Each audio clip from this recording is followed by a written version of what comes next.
Итак, добрый день, уважаемые любители зимних видов спорта. Говорит и показывает город Южно-Сахалинск. Столица первых зимних международных игр «Дети Азии». И сейчас мы предлагаем вашему вниманию юношескую гонку по биатлону, дистанция 10 километров.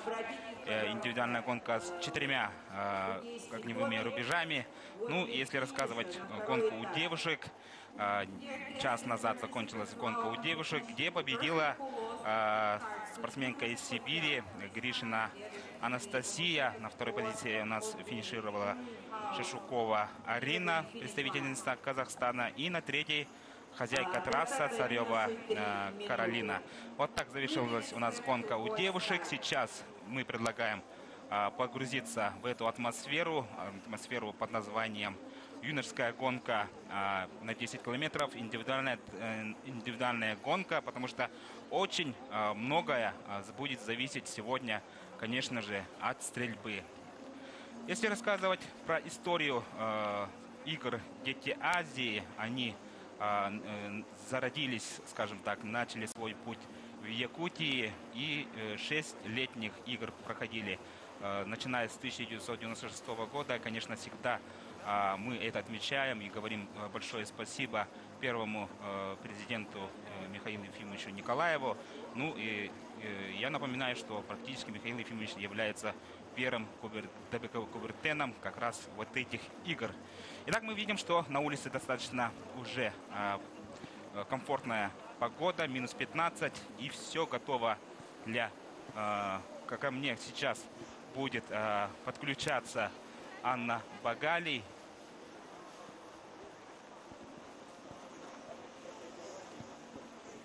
Сейчас ко мне подходит для комментаторства двукратная олимпийская чемпионка, чемпионка мира, замечательная биатлонистка Анна Багалий.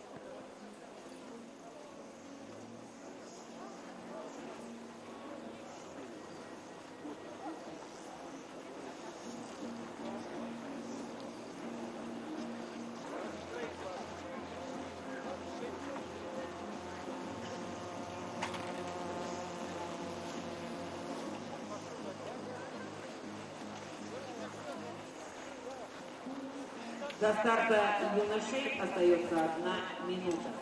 1 minute left to boys start.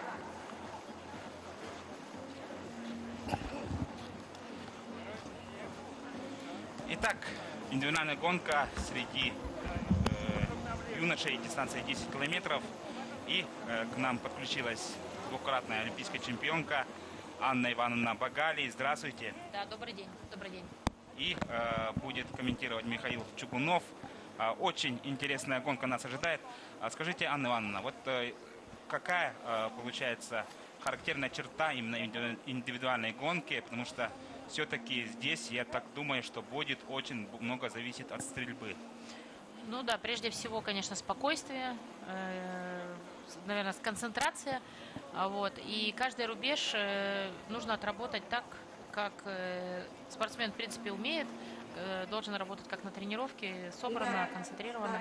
Но в то же время, общаясь, вот сейчас только закончилась гонка у девушек, и понимание вот того, что вот вроде пьедестал близко, на многих это сильно давило, и последние рубежи не удались. Даже кореянка стреляла 1-1, а потом, ну, в общем, последние 2 рубежа совсем из рук вон плохо. Потому что, видимо, тоже, опять же, груз ответственности. Вот сегодня с пустой головой, с холодной головой, вот, и бежать свою гонку. Она такая длинная гонка, и даже 10 километров, но 4 рубежа, то есть достаточно много стрельбы. Вот, за каждый промах 45 секунд сегодня. Также видела сегодня, вот видите, слева штрафной круг. И одна из участниц, проехав через виборды, заехала на штрафной круг, к ней побежал член жюри. Вот, чтобы, ну, как бы, видимо, немножко стушевалась. Ну да, перепутала гонку. Мы видели старт Болохов Федор, и сейчас Воловик Сергей, Уральский федеральный округ. Ну, вообще, спортсмены с Урала тоже, в принципе, очень готовы к биатлону. Какие города вы бы отметили с этого федерального округа? Ну, вообще, Сибирь и Урал, они такие мощные всегда округа. И уровень биатлонистов достаточно высокий, и конкуренция там тоже. Соответственно, когда есть конкуренция в регионе, то и результат, он постепенно сам дает, растет у ребят, чтобы быть лучшим. Вот, поэтому города, ну, и что Урал, что Сибирь, тут такие, и Свердловск, Екатеринбург, да, есть там точки такие, как Новоуральск, мы раньше тоже соревновались в Новоуральске. Вот, если говорить о Сибири, то тут, конечно, и Новосибирск, Красноярск, но ребята подключаются и Кемерово, и Томск, хотя там в меньшей степени, ну, можно сказать, развит вот настолько сильно биатлон, но ребята с Алтайского, вот сегодня, кстати, девочка выиграла, она Сибирского федерального округа, но представитель Алтайской школы биатлона. Гришина Анастасия. Да, вот. Она как раз-таки, Настя, она представитель Алтайской школы. Вот. Но вообще в целом я вот отметила то, что Сибирский федеральный округ, девушки, вот, допустим, вчерашней гонки, да, они вчетвером были в восьмерке первой. То есть это очень сильный округ. Ну, вот. Но и то, что, допустим, сегодня первая медаль у сахалинских девчонок, тоже можно их поздравить. Ну, традиционно Казахстан вмешивается в борьбу за медали. То, что мы видели сегодня, вот вторая девушка у нас была из Казахстана. Вот. Поэтому пожелаем ребятам тоже удачи, и я уверена, что каждый сможет себя реализовать. Главное вытерпеть все 4 рубежа. И зависит ли вообще ранний старт или какие-то там, получается, последние старты вообще в индивидуальной гонке? Или А все-таки... вы имеете в виду номера, да? Да, стартовые номера. Или все-таки это сугубо индивидуально и, получается, особо разницы не имеет? Знаете, есть разница, когда ты идешь на финишный круг, и ты понимаешь, что там 2-3 секунды, которые нужно отыграть, и, ну, то есть очень, очень все плотно, и тогда, конечно, гонят ребят и гонят спортсменов, но в целом ты должен идти свою дистанцию, свою гонку и раскладывать силы по дистанции, распределять их правильно. Вот Виктор Молчанов, тоже представитель, по-моему, по комбинезону, это Красноярск. Представитель города Москвы. Москвы, да? Да. Ну, просто, может быть, из Красноярска он как раз и перебрался в Москву, потому что там, сами знаете... Судя по комбинезону, просто ребята, девчонки были как раз в Красноярске. Но вообще, ребята, будет интересна сегодня гонка, потому что конкуренция в прошлый раз и у ребят была высокая, в том числе и сахалинский спортсмен занял 2-е место юноши. Ну и как погода? Вот бывали сегодня наблюдал, что вы первые гонки наблюдали на улице, да, и вообще вот погода для биатлона биатлонная, нет, или все-таки холодно? Ну, конечно, хочется немножко потеплее, хотя бы градусов на 5-6, чтобы минус где-то 10 было такая, ну, комфортная погода, и дышалось полегче. Вот, и скольжение заметно лучше, когда градусов около 10. Но 16 градусов было у девчонок, да, сейчас 15. Из-за того, что вот сейчас мы видим на улице дымка, и солнце спряталось, сильно уже не отпустит. Настолько сильно, как, допустим, вчера на солнце капель была. Вот, но... Погода все-таки, ну, мне как-то немножко хочется одеться. Вот. Ребята, я думаю, что утеплились. Вот, конечно, ну, прохладненько. Да, стартует якутский биатлонист Бочкарев Максим, родом он с поселка Чульман, Нерюнгри. Ну и продолжая, да, вот по тему погоды, в первом эфире я рассказывал много про погоду, и есть такие подробности, что вот не было снега, и организаторы пригласили якутских шаманов. И вместе со снегом, снег-то пришел, выпал, скажем так, да? Якутские морозы тоже, да? Да, и пришли якутские морозы. Ну, конечно, это шутка, но все-таки вот не традиционно в эти дни, говорят, все отмечают, что вот мороз, какой-то холодный фронт пришел, Сахалин, но 1-2 дня и наверняка все-таки отпустит. Я думаю, что и все будет прекрасно, готово и продолжать соревнования. В каких соревнованиях еще побывали, Анна? Уже вот в пятницу обещают -5, да, а на следующей неделе даже в понедельник плюсовую температуру. То есть буквально, в принципе, фронт, видимо, какой-то немножко прохладно. Еще раз можно вопрос? Да, на соревнованиях? Да, с каких соревнований вам удалось побывать, какие соревнования понравились? Но я на самом планируете? деле больше здесь провожу времени на стадионе на биатлонном. И вчера здесь была допоздна, уже в 7 часу уехала.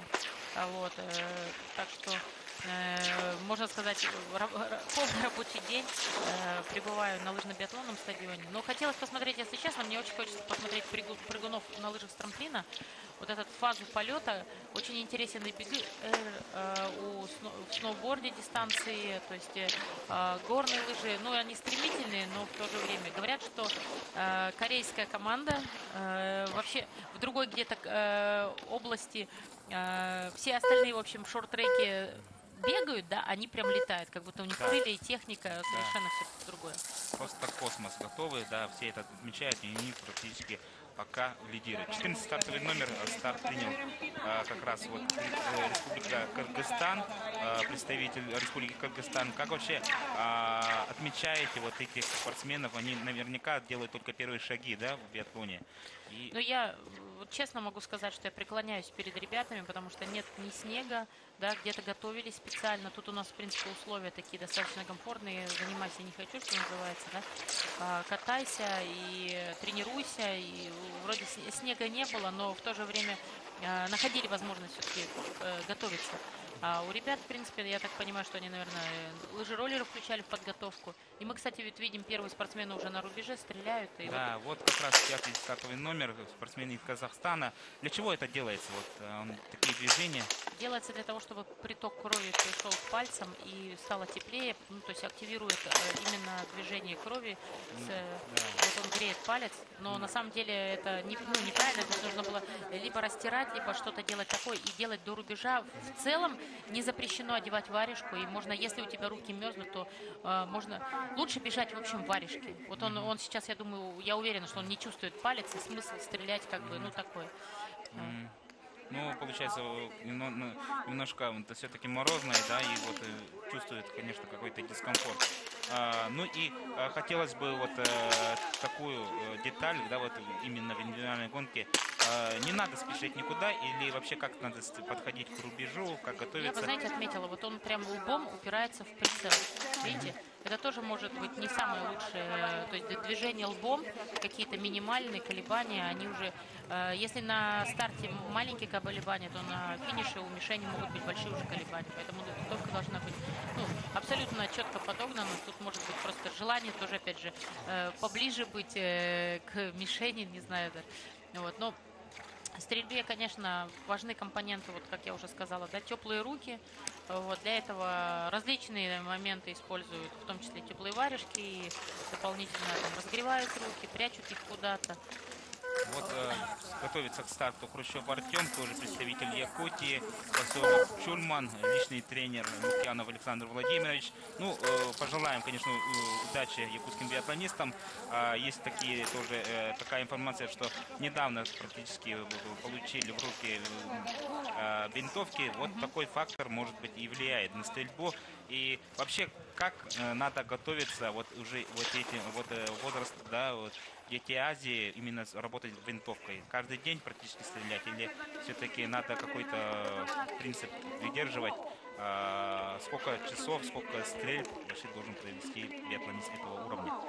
Ну, тут, понимаете, все зависит, конечно, от тренерской стратегии, подготовки. И мы можем предполагать, да, ребята уже готовятся. Ну, мы с вами можем рассуждать. Но в целом я бы несколько раз в неделю, конечно, нужно обязательно стрелять. Я бы 3, возможно, 4 раза стреляла бы. Но работа в холостую, она должна проводиться постоянно. Мне кажется, что у спортсмена завал влево есть.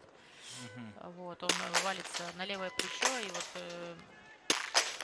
спортсмен как раз Кузьминых, это спортсмен из Новосибирской области, судя на комбинезоне, да, здесь герб Федерации биатлона Новосибирской области.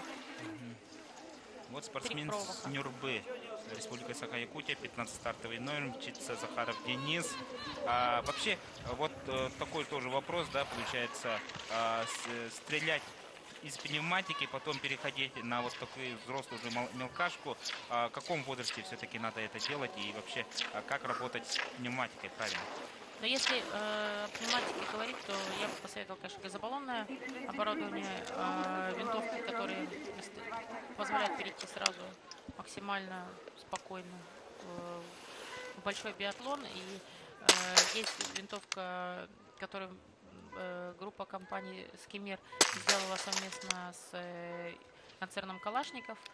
Вот, еще немножко времени, и она пойдет в массовое производство. Вот такая винтовка рекомендована, ну, допустим, я бы рекомендовала во все детские спортивные школы, потому что она прототип вот как раз-таки винтовки, которые сейчас мы видим, что ребята работают. И вот стреляет 12 стартовый номер Энхабат с Монголии. Да, вот в Монголии тоже практически в последнее время уделяется большое внимание на зимним видам спорта. Но, конечно, желание есть, но опять-таки пока уровень желает лучшего. Да, вообще, что вы посоветовали вот этим странам, которые только-только в биатлоне делают первые шаги, все-таки привлекать специалистов из других стран, либо, как говорится, вариться в своем соку, вообще как будет правильно? Ну, может быть, если нет грамотных специалистов, на первый момент, конечно, пригласите ребят, которые могли бы помочь, да, помочь в старте, в дальнейшем, чтобы подключить к ним специалистов местных, может быть, молодых ребят из там, лыжных гонок, чтобы постепенно обрести уровень, ну, достаточно неплохой, и распространение биатлона в дальнейшем как раз-таки вот пойдет от, скажем так, от основного тренера, к нему стажеров прикреплять, и дальше уже можно работать, ну, повсеместно, распространять потом ребят дальше этот опыт. Как принимает спортсмен под номером 26 Санников Илья, город Москва. Вообще, школа биатлона в Москве, в каких школах развита и вообще какие там лидеры школ вы отметили? Да, на самом деле биатлон в Москве развит достаточно хорошо, но нужно понимать, что малокалиберное оружие, да, нет ни одного стрельбища ни в Москве, ни в Подмосковье. То есть самое ближайшее это вот, наверное, Рязань, так как первенство города Москвы проходит именно там. То есть, ну, зачастую. То есть есть еще и другие площадки. Сейчас вот вроде говорили, что Пушкин. Есть стрельбище непосредственно в Пересвете. Там центр Александра Легкова. Но оно не используется вот для всероссийских соревнований, для чемпионата Московской области почему-то не используется. Вот. Ну, не готова сказать, ну, почему это не происходит, но моменты такие вот, ну, есть. И в целом вот пневматические стрельбища распространены, а вот малокалиберные для региона я считаю, что одно стрельбище 100% нужно иметь. Вот. Оно не должно быть, возможно, категории А, Б, лицензированное в IBU, но оно должно быть достаточно хорошего уровня для того, чтобы проводить. Итак, к старту готовится 29-й номер Вадим Куралец, Республика Казахстан. Завоевал в первой гонке золото, да, золотой медалист, чемпион стартует. И вообще, конечно, я общался вот с спортсменами Казахстана, они и спрашивал вот как раз Вадима, да, как готов, как Вадим, как настоящий чемпион сказал, выиграю обязательно гонку, не то что стараюсь, вот выиграю и все. И пацан сказал, пацан сделал. Вообще психология, опять-таки, да, в этом возрасте. Вообще, кто должен работать все-таки в этом возрасте с психологией? Это родители, тренер, либо отдельный психолог? Вообще, как уделяется внимание в нашем, получается, биатлоне? Ну, тут сейчас тоже, опять же, кто как может. Кто-то с тренером, кто-то непосредственно работает, где-то ему родители помогают. У кого-то получается найти себе помощников и среди, наверное, профессиональных психологов. Вот, то есть тут такой момент, пока еще нет, я считаю, что нет такой школы, отличной школы психологов именно касаемо биатлона. Да, вот, но есть спортивные психологи, есть люди, которые могут помочь, конечно, безусловно. Старт принял один из лидеров Якутии, Николай Максимов. И сейчас готовится к старту 32-й стартовый номер Червенко Данил, Республика Казахстан. Ну, Казахстан, в общем, конечно, принес сюда свой основной состав. И наверняка сегодня бронзовый призер, да, вот стартует у нас. Ну и сегодня тоже будут бороться за самые высокие места.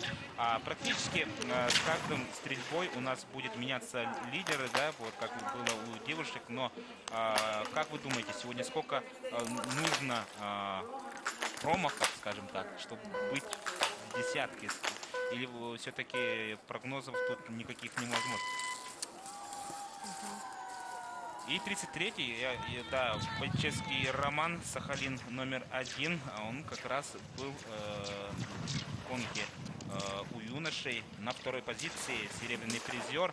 Так что вот лидеры, вот они пошли последней пулькой, последними номерами, и практически не знать будут результат. Но поможет ли это или нет, мы узнаем через несколько минут. И 34-м стартовым номером старт принимает Чон Ян Пол, представитель Республики Корея.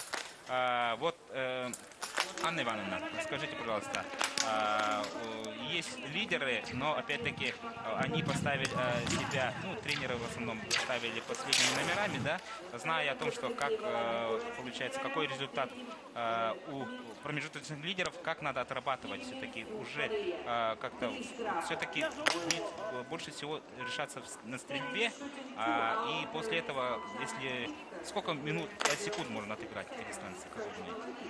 Если примерно равные силы, то 10, ну максимум может быть 15 секунд. Когда сильно ребята упираются, то есть друг от дружки, ну, конечно, можно отыграть и больше, когда уровень спортсменов разный. Вот, и мы смотрели протоколы сейчас девчонок, которые бежали 7,5 километров, тоже 4 огневыми рубежами, там, конечно, были и выигрыши тоже больше 10 секунд на последнем круге, кто-то проиграл и полминуты, да. Вот, то есть, опять же, уровень спортсменов разный, как мы сейчас обсуждаем. Вот, и если говорить, допустим, о мужском спринте, да, то тут первая пятерка, она в минуте, ну, минута вот 10. То есть это примерно с одинаковым штрафом. Тут еще время стрельбы, нахождение на рубеже, многое зависит. Видите, вот, спортсмен под номером 11 сейчас отложил винтовку, посмотрел, снова встал, дальше продолжил работу. Знатенько Максим, да. Сахалин номер 2. Ну, вообще, да, очень сложно, наверное, дается у юношей стрельба стоя, да, вообще, как преобладать вот со стрельбой стоя? Какие тоже бы посоветовали сделать движения, скажем так, упираться или какие-то подводки именно в этой стрельбе? Нужно работать, конечно, много в холостую, нужно работать на удержании винтовки, чтобы мышечный аппарат, стабилизационные все моменты были на самом высоком уровне, чтобы устойчивость была высокая. Дальше уже, конечно, подключается обработка спуска и прицеливание, обработка спуска для того, чтобы качественно произвести выстрел. И как раз на первом получится репортаже я много отмечал Кубок Анны Багали-Титовец, потому что все-таки, да, нет, тут есть призеры, вот как раз, да, получается, и многие говорили, отмечали, особенно это Камчатка к первого дня соревнований Солдатова. Она чемпионка именно Кубка Анны Багали-Титовец. И практически, да, и как раз она, получается, получала первый опыт в ваших соревнованиях. Да, они в марте месяце приезжали к нам на Кубок и выступали. То есть как раз таки девчонки отмечали то, что очень большой опыт у них получился именно после наших соревнований, то есть приобрести большой опыт. Вот мы увидели, да, стрельбу лидера. Один промах пропустил у нас Куролес Вадим. И сейчас 30-й стартовый номер Мозговой Александр тоже будет один из лидеров. Можно отнести его, потому что он из Сибири. Наверняка ваш земляк, да. Ну и продолжайте вот мысль про кубок Анна Багали. Ну, я что хочу сказать, что вот Мозгового я тоже прекрасно знаю, но ребята такие, они еще достаточно, скажем так, юные, можно так сказать, потому что это 2003 год, он только первый сезон стреляет с малокалиберного оружия. Вот, и для них, конечно, это тоже большое испытание. Вот, я не знаю, потрясением можно назвать или как еще, но 3 круга, конечно, 3 штрафных. Ну, это получается не минуты, а 45 секунд, да, то есть он уже получил 2 минуты 15 секунд. Это, конечно, очень много.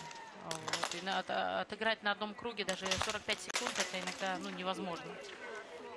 Да, мы видели много-много тоже вот как раз на последних рубежах у детей, скажем так, головокружение от успехов, скажем, шли там по 2 штрафных, ну, получается 45 секунд, но опять-таки на последних рубежах, особенно стоя, они допустили столько промахов, что уже, конечно, стали не в десятки, а даже не двадцатки.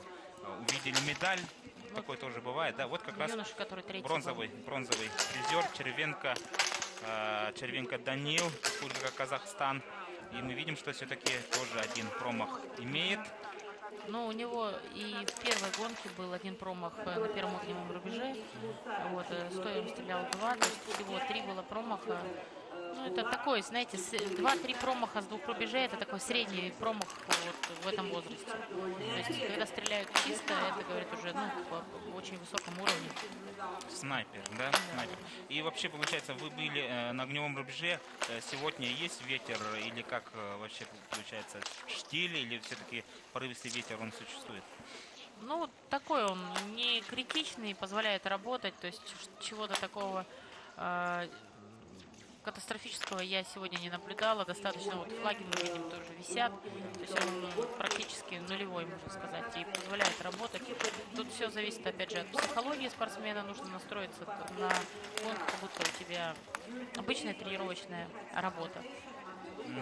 Ну и такой вопрос, получается, какие регионы, скажем так, в Дальнем Востоке вы бы отметили в биатлоне? Ну, конечно, отметила бы Камчатку, потому что там тоже ребят очень много, и вот в первый день как раз девочка выиграла на как раз таки Камчатская школа биатлона, представитель Камчатской школы биатлона, вот, Арина. Да. Вот сахалинские девчонки сегодня проявили себя, была 3-я девушка и Царева. Царева Каролина. Да, Каролина Царева. Каролина тоже участница многократной нашего кубка и достаточно ровно выступает. То есть у нее постепенно, скажем так, растет мастерство и результат. И видно, что устойчивость, стабилизационные качества добавляют девчонки. И вот болельщиков из Якутии видим как раз таки с проспектами. Амга там очень достаточно активно болеет за своего Николая Максима. Но получается, что касается, продолжая Камчатку, да, и там тренера Краюшкин Коваль, молодцы, у них практически, я заметил, что вот так именно по 2 тренера работает на одного специалиста, вот так тоже и есть. Такая, ну, скажем так, опыт работы. Ну и хотелось бы, вот, получается, именно Сахалин. Какие тут у нас центры? И слышал, что Тамари, да, тоже развивает биатлон. И где еще тут в Сахалине развивается биатлон? Ну, в Тамари, безусловно, как раз-таки Каролина оттуда. Вот, это Сахалинская школа. И здесь, конечно, тоже в Южно-Сахалинске школа есть. И сегодня утром мы встречались с губернатором Валерием Ильичем Ломаренко. И вот он как раз говорил о том, что ему интересны и биатлон, и развитие биатлона не только среди спортсменов, то есть среди школьников, и среди даже ветеранов спорта. И, можно сказать, золотого возраста нашего, то есть я не назову это пенсионеров, и это люди, которые достаточно активные и те, которые любят всегда движение. То есть вот такое распространение, я думаю, что оно получит на острове. Вот, и, конечно, охват будет максимальный. Ну, сам биатлон у нас сложный технический вид спорта, да, мы, как я отмечал ранее, получается, мы не видим сегодня таких спортсменов с Сирии, как вчера, или там с Непала, Таиланда, просто их, если даже они захотели бы, просто не допустили, потому что с оружием это уже, как говорится, серьезное. Не, ну с оружием одно дело стоять на лыжах и уметь съезжать, тут, когда ты бежишь, ты должен физически быть готов нести оружие за спиной. То есть ребята должны быть подготовлены к этому. Вот. А второй момент, что нам нужно еще и уметь стрелять. И стрелять не просто в сторону мишени, да, а нужно попадать, потому что иначе какой же интерес совсем жечь, что называется, патроны. Да? Поэтому готовиться нужно и готовиться достаточно серьезно, потому что каждый рубеж, вот мы видим, если есть промахи, то спортсмена сразу отбрасывает назад.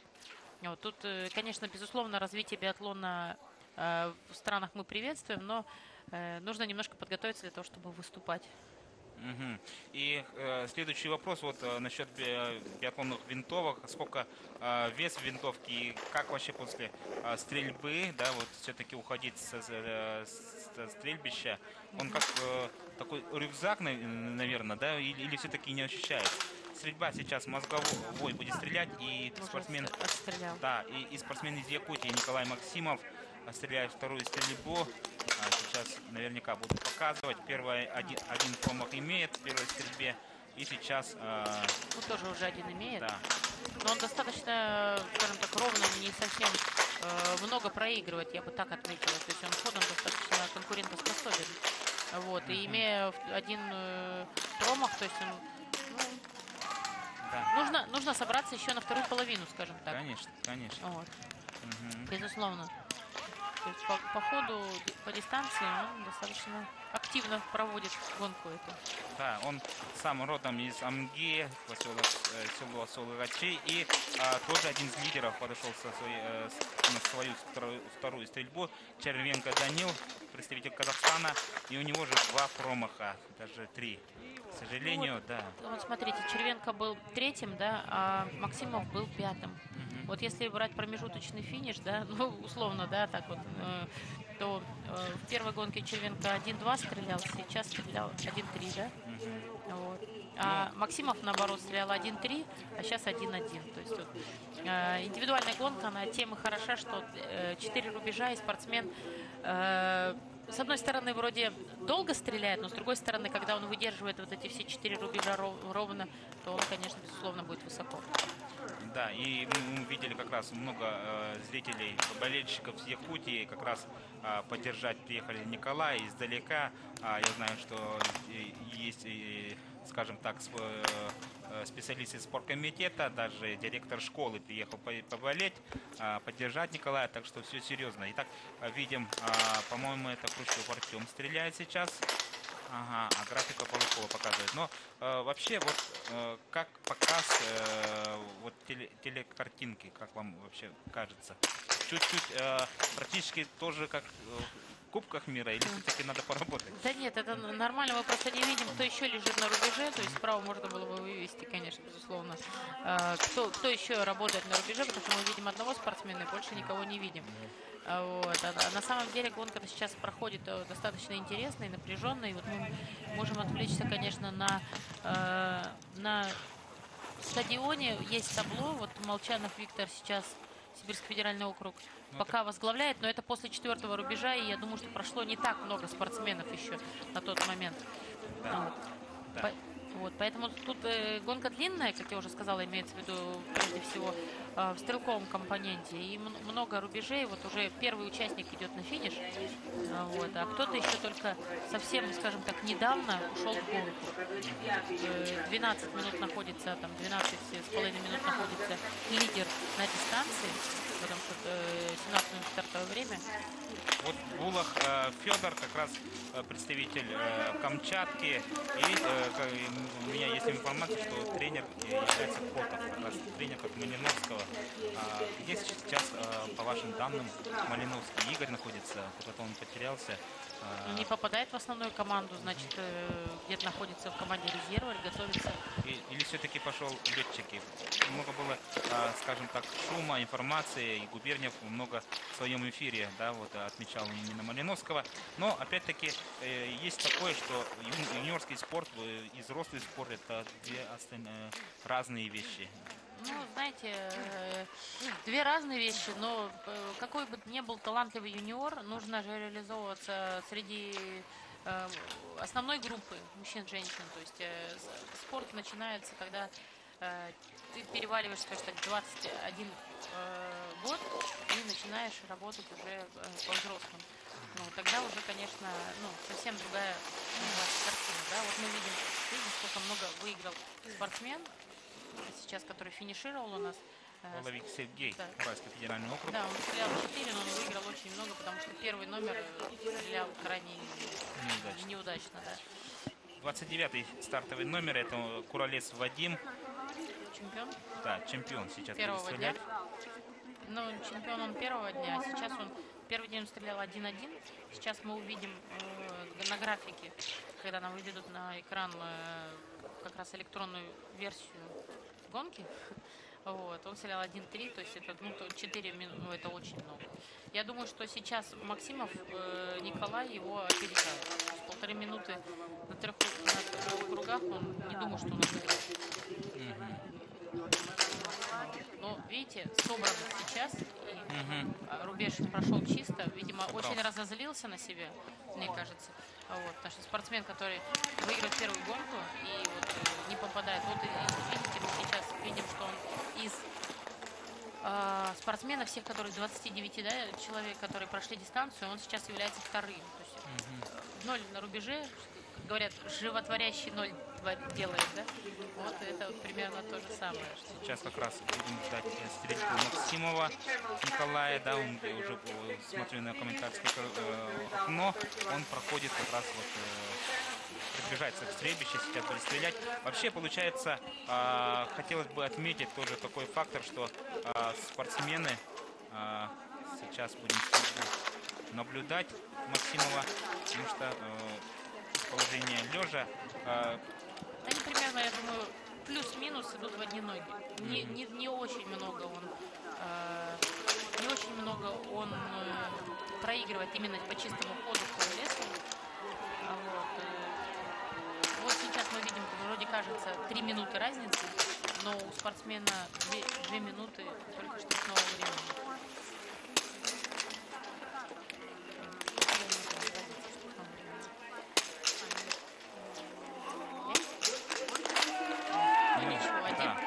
Как говорят, 1-1-1 строить забор. Да. Вот это примерно так. Вот так сделаем даже. Да. Да, пока он промежуточный лидер, но все будет зависеть, конечно, от последней стрельбы. Он побежал, как будто не бежал. И техника на Берндалина похожа. Не, он очень здорово идет. Мне очень симпатичный спортсмен. Я честно скажу, что достаточно здорово, живенько бежит по дистанции. И работать на рубеже он не затягивает, работает четко, ровно. Ну да, где-то первые выстрелы допускает промахи, но при этом он, скажем так, работает в своем ритме. Вот что мне симпатизирует. Червенко Данил стреляет, и мы тоже видим, что собрались казахские спортсмены. Один все-таки промах. Но это не с глаз комментатора, это уже, как говорится, работа спортсмена. Много тут говорилось тоже во время первого эфира, да. Вот видите, ему прибавляют время, минута 50. В принципе, я думаю, что он вот как раз-таки вашему спортсмену он проигрывает уже, даже ногами проигрывает, при том, что он имеет на один штрафной, штрафной, то есть на 45 секунд он лишний, да. Ну, вообще, как настроиться на последнюю стрельбу? Потому что я знаю, что вы много бежали индивидуальную гонку на различных соревнованиях, да, и вообще, получается, поделитесь с опытом со зрителями. Да просто нужно подходить, вообще ни о чем не думать и выполнять машинально. Ну, можно сказать, работать, но голову не включать. Ни в коем случае не включать думательную функцию, потому что вот момент стрельбы именно должен быть техническим моментом. Когда ты начинаешь думать, включать какие-то там анализ какой-то, и сразу же получается все наоборот. В точности да наоборот. И насколько отличается все-таки вот стрельба лежа, стрельба стоя в техническом плане? Либо, получается, это зависит от подготовки спортсменов, и надо одинаково стрелять и там, и там? Ну, у каждого спортсмена, прежде всего, конечно, и, в том числе и выдержка, и есть, как сказать-то, вот те моменты, о которых я говорила, чтобы была хорошая устойчивость, чтобы была обработка спуска тоже всегда одинаковая. То есть это ровная мушка, плавный спуск, постоянно дожатие, очень мягкое дожатие. Вот. Это очень важно в биатлоне, очень важно. Ну и спортсмены с Южной Кореи у нас тоже бегут. Сейчас показывает у нас Максимова Николая. Идет отлично размашистая техника, отличная, но опять-таки настраивается на стрельбу последней, потому что мы знаем, что тоже, в принципе, на первой гонке был очень высоко, на 5-й позиции, и вот эти моменты... Хочется ему, хочется. Да, хочется, и пока настраивается, потому что, не дай бог, все-таки стрельба будет сегодня решать все. 27-й стартовый номер Домичек у нас стреляет. Олег, тот же Сибирский федеральный округ. Вообще, по составу, как вы оцениваете детей? Как, получается, вы отметили, сколько регионов приехало, да, вообще вот именно на первенствах России бывает покруче состав или все-таки здесь получше будет? Да, знаете, вот, казахи, конечно, безусловно, дают очень высокую конкуренцию. Вот, и могу сказать, что в первый день они доминировали в мужской гонке. Вот, и сейчас, на данный момент, мне радостно, что наши ребята дают бой и работают более ровно, стабильней. Вот, но отдельные спортсмены, конечно, очень высокого класса. И как мне говорили, что казахская команда как раз привезла основной состав. И у нас, можно сказать, каждый из регионов привез основной состав. Вот. То есть в целом можно говорить о том, что тоже достаточно высокий уровень соревнований. Конечно, не хватает определенных регионов нашей страны, которые могли бы тоже очень сильно добавить конкуренции ребятам, но в «Детях Азии» четко прописано, что столица нашей страны, то есть команда Москвы, ну и дальше есть республика Татарстан, Башкортостан, да, Татарстан. это тоже «Дети Азии», и вот поэтому, по-моему, у них тоже включается. Вот видим, что Байшевский, да, сделал много промахов и пока на 15 месте мчится. Ну и тоже отмечая, получается, сейчас в скором времени у нас подойдут лидеры своей заключительной стрельбе. И вообще, вот получается, Максимов сейчас стреляет, и наверняка вся Якутия сейчас держит кулачки. Давайте немножко помолчим даже для этого момента.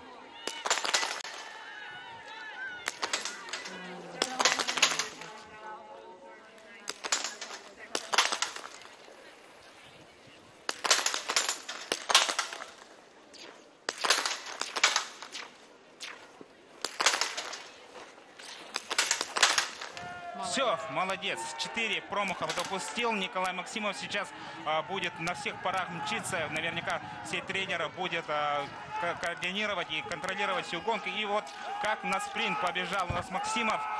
Конечно, да, 40 секунд проигрывает лидеру, но давайте досмотрим, потому что пока лидером у нас остается Молчанов, да? Да, он имеет 3 штрафа. То есть они примерно в одни ноги пробежали. Сейчас, если мы видим, что 41 секунду он проигрывает на данный момент, идет вторым. Но, опять же, мы сейчас еще не смотрели, как стреляет Червенко Даниил, Казахстан. Вот. Сейчас будут показывать Червинка. Данил тоже, получается, может он подключиться в тройку лидеров. Сейчас, да, вот как раз показывает у нас одного из лидеров команды сегодняшней гонки. Ну, мы видим, что Нет, сделает уже нет. уже практически своей стрельбой он не будет так высоко, или все-таки может Не-не-не, он уже проигрывал, если вы помните, по-моему, минуту с лишним проигрывал после стрельбы лежа. И зная то, что он стартовал сразу за спортсменом из Якутии, то есть он уже проигрывал. Вот немножко пошел ветер, видите, флажки. Да, чуть-чуть. да. Ну и Молчанов у нас Сибирский федеральный округ. Молчанов Виктор сейчас промежуточный лидер на финише. И сейчас очень многое будет зависеть, конечно, от уже лыжного хода. И последний круг будут, конечно, гонять все тренеры, специалисты. И наверняка мы будем наблюдать за очень ярким финишем. Да? И, А Вадим идет, между тем, на третьем месте, который мы говорили, Республика Казахстан. У него в активе 5 промахов, он стрелял 1-3-0, значит, на последнем рубеже он отработал с одним промахом. Куралец, да? Куралец, да, Вадим. Сейчас финиширует спортсмен под номером 24 Козулин, представитель Дальневосточного федерального округа Александр Козулин, личный тренер Ульянкин. И наблюдаем за стрельбой спортсмена из Южной Кореи Чен Ян Пол, Республика Корея. Вообще корейцы тоже большие молодцы, подключают и развивают лыжные гонки и биатлон. И, конечно, нас всех радует, что они присутствуют. Ну и, как вы отметили, да, они показывают всему миру и всем участникам Дети Азии, как надо работать именно в шорт-треке и как развивать этот вид спорта. И наверняка, вот если рассказывать, да, вот развитие Дети Азии, как идейное получается. Сейчас по дистанции показывает нас Николай Максимов, Стив Снубл, он получается 29. уже 29-10 секунд отыграл, но бежит явно медали, и практически все там тренеры уже забежали. Ваши коллеги Станислав кричат. Никитин на всех парах, и сейчас уже повеселее, потому что все-таки все эти дни практически без медали оставались представители Якутии. И, конечно, Николай Максимов сейчас будет творить историю, получается, якутского биатлона. Ну и хотелось бы, конечно, пользуясь случаем, отметить его первого тренера, личного тренера, к сожалению, трагически умер в прошлом году. Это Анатолий Артемьев, Анатолий Афанасьевич, да, вот, получается, его воспитанник сейчас бежит на всех парах, наверняка серебряной медали. И, конечно, будет очень интересно посмотреть на завершение гонки, потому что многие тоже там сзади его тоже бегут. И все-таки я думаю, что Николай Максимов остаться в пьедестале вопрос времени. Сейчас заживились болельщики Якутии, скажем так, уже все, да, сейчас еще будут приветствовать его на финише наверняка. Да вот буквально, я думаю, что он сейчас должен уже появиться в финишном створе, потому что там та отсечка, которую мы видели, она являлась практически крайней в правой части трассы, и дальнейшее идет равнинная часть и к спуску и вкатываешься на стадион. Вот как раз Якутия Амга стоит и приветствует на финише Николая Максимова, Республика Саха-Якутия Амга, 31-й стартовый номер. Николай Максимов отлично пробежал, сделал 4 промаха и финиширует на второй позиции, 24 секунды уступает лидеру гонки. Молодец, Николай. Сделал практически историю. Сегодня ликует Якутия, ликует республика и, конечно же, Амга. Амга сегодня рулит. Ну, и, молодцы. Да, Молодцы. сегодня отметил бы, что приехали как раз, включается, директор спортивной школы с Амги, приехал спорткомитет, начальник, ну и не просто так приехали, практически поддержали, не знаю, опять подшаманили, не шаманили, но получается вот это сразу, да, как говорится, улучшило ситуацию, потому что многие переживали уже за биатлон, за лыжные гонки и вообще за другие виды спорта. Сегодня Якутия тоже играет получается, хоккей с Уральским федеральным округом, но Уральский федеральный округ, сами знаете, очень-очень серьезный регион, скажем так. Но вообще в хоккее тоже вчера я побывал, очень здорово идут игры, и сейчас пока групповой этап, уже скоро будет так называемый плей-офф, да, и наверняка будет народу много, болельщиков много, и, конечно, игры очень интересные, потому что играют там и другие страны. Мы видим, что сейчас на финише мчится Черевенко Данил, Республика Казахстан, номер 32, да, 32, и он был бронзовым призером. Сегодня, к сожалению, он пока не в призерах. У нас сейчас итоговый протокол. Первое место Молчанов Виктор, Сибирский федеральный округ. На втором месте Максимов Николай, Республика Саха-Якутия. И на третьем месте Куралес Вадим, Республика Казахстан, чемпион первого дня соревнований. И сегодня мы видим, что он тоже, хотя 5 промахов допустил, но все-таки вырвал бронзу. И финишировал у нас Большевский, тоже серебряный призер первого дня соревнований. Сегодня все-таки промахи он не показал свой максимум. Но как будет дальше идти соревнования, Анна Ивановна, хотелось бы у вас уточнить и узнать вот о регламенте соревнований в сингл-миксе. Да, мы знаем, что послезавтра пройдут у нас уже эстафетные гонки. Ну, эстафетные гонки мы сейчас буквально перед стартом этой мужской индивидуальной гонки говорили с судейским корпусом. Я предлагала обсудить им вопрос включения, допустим, там 2 команд, так как вообще в целом у команд представительства по 4 спортсмена, то есть от региона, у мальчиков и у девочек. Соответственно, можно выставить обычную 2 × 2 эстафету, да, обычную микс эстафету, и сингл-микс, когда один человек, то есть два состава. Вот, поэтому можно было бы сделать вот так, было бы интересней. Ну, к примеру, я говорю за Сибирский федеральный округ, мы бы интересную борьбу увидели. Вот, но тут в принципе, просто мы рассуждали, что называется, вслух, и многие команды могли бы просто, поучиться создавать конкуренцию именно в сингл-миксе. Вот, посмотрим, как это будет на самом деле, потому что все принимается на совещании представителей команд, тим-митинг так называемый, да, вместе с судейским аппаратом, и вот будем ждать от них решения. Ну и, получается, возвращаясь к разговору, да, сегодня у нас завершается биатлон, послезавтра у нас будут уже эстафетные гонки, ну и завершать у нас программы биатлона будут эстафеты дружбы, так что еще многие интересные гонки впереди. Обязательно подключайтесь к биатлону, смотрите биатлон, любите биатлон. Ну и хотелось бы отметить, что вот эти игры будут наверняка таким толчком именно для всех регионов, которые сегодня участвуют, да, многие будут смотреть и делать своих кумиров, скажем так, да, и будут стремиться даже принять участие уже в следующих играх. Пока неизвестно, где они пройдут, но уже сам, получается, формат соревнований, точнее проект «Дети Азии» уже рекомендовал всему миру, что международный сегодня, получается, Южно-Сахалинск смотрит весь мир практически. Вы смотрите сейчас, получается, десятку лучших спортсменов, которые сегодня участвовали в гонке на 10 километров, индивидуальная гонка.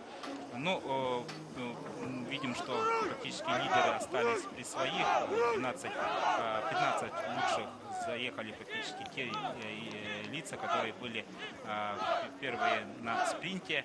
Но, опять-таки, все-таки индивидуальная гонка у нас завершилась, да, она завершилась триумфом других спортсменов, скажем так, потому что, хотя и Куралес остался в пьедестале, но сегодня балл будут отмечать, скажем так, другие регионы. И хотелось бы еще раз всем зрителям пожелать, оставайтесь с нами. Очень много жарких трансляций вы увидите.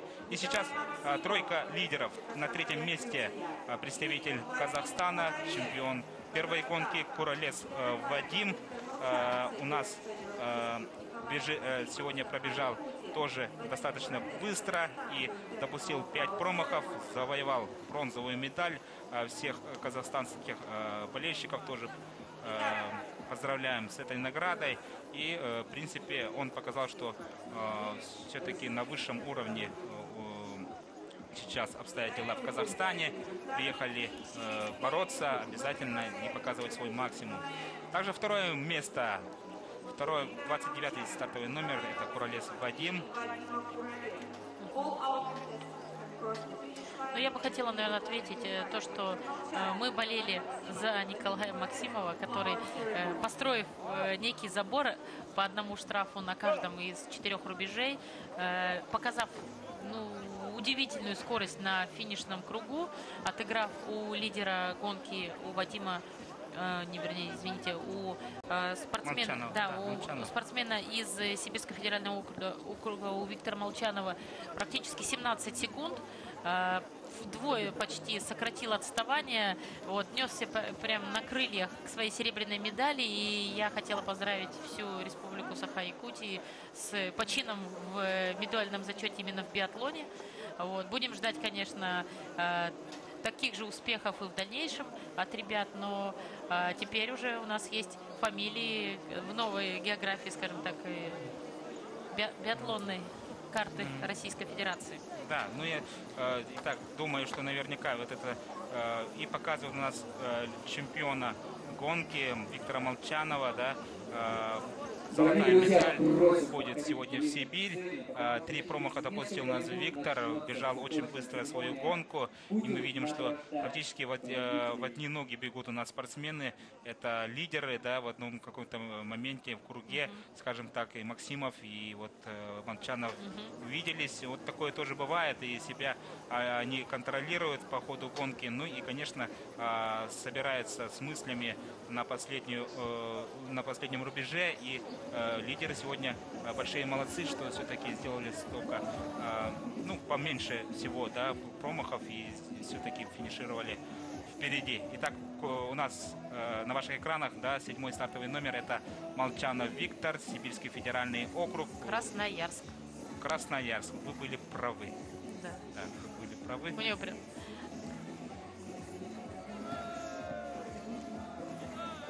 Да, и вот получается сейчас под 31-м стартовым номером бежит красавец Николай Максимов, представитель Республики Саха-Якутия, Амга, поселок Сулаче. И сегодня наверняка вся республика ликует, смотрит нашу трансляцию, радуется этой многострадальной, скажем так, серебру. Ну и это, я так думаю, что это только начало развития биатлона якутского, да, ну и Николай Максимов своим выступлением практически невозможно не влюбиться в этого парня. Маленький, сухопарый, но очень подвижный. И вот даже видно, что по эмоциям идет и контролирует. И, кстати, как вы отметили, да, вот его промахи как раз такие вот стабильный признак мастерства. По одному сделал, молодец.